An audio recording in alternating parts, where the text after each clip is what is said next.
we will code this fully working full stack e-commerce store. So if I click buy now, it's gonna say processing and it will push me to the Stripe checkout and everything is fully working. So first thing, I want you to go click the link below and watch this first tutorial. It's about 5 minutes setting up the backend for this tutorial, because backend here is always the same. For all bunch of these tutorials that I'm making, backend is the same. So you're gonna watch this full stack e-commerce store, NextJS, React, Stripe. I'm gonna leave it below, just first 5 minutes, maybe 6 minutes.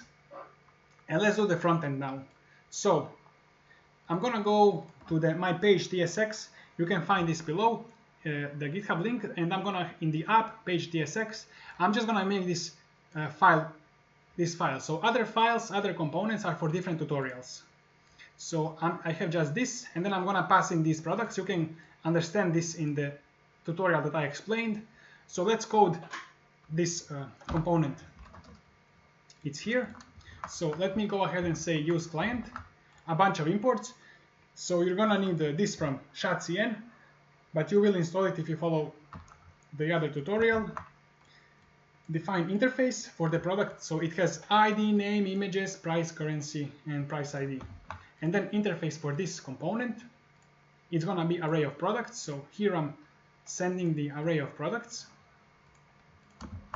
So let's define this component. So products 4, this is the name, export default products 4, and then give it this interface, this type, and then extract products.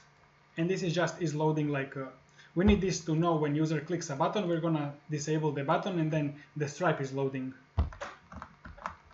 So handle by now, set is loading to product ID, so we know which button is clicked. So try catch. We're gonna call our API that we made in the video that I explained below. We're gonna pass in the price, and we will get URL, and then we will just push the user to this payment URL. So this API, when user clicks buy now, we will generate this payment URL. And if there is an error, log the error. Scroll to element. So when I click here this explore collection, it will scroll down. So we will get element by ID products and just scroll. Okay, and then return div hero section. We have a title, paragraph, button, explore collection, and we will on click scroll to element. Then below we will have this arrow down. So you see this arrow down that's moving, that's what we have.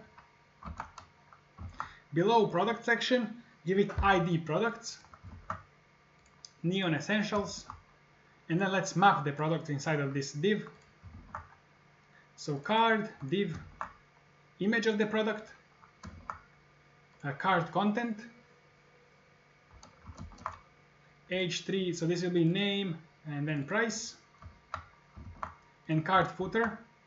We will have this button, and we will say if it's loading, then we will display processing, but if it's not loading, we will say buy now. So that's it. I will show you. If I click here, it's gonna say processing, and then it's gonna say it's gonna just push me here. So this is the whole front end. The back end is in this video, link below. Thank you for watching. If you need e-commerce development services, check out my portfolio and contact below, and see you in the next video.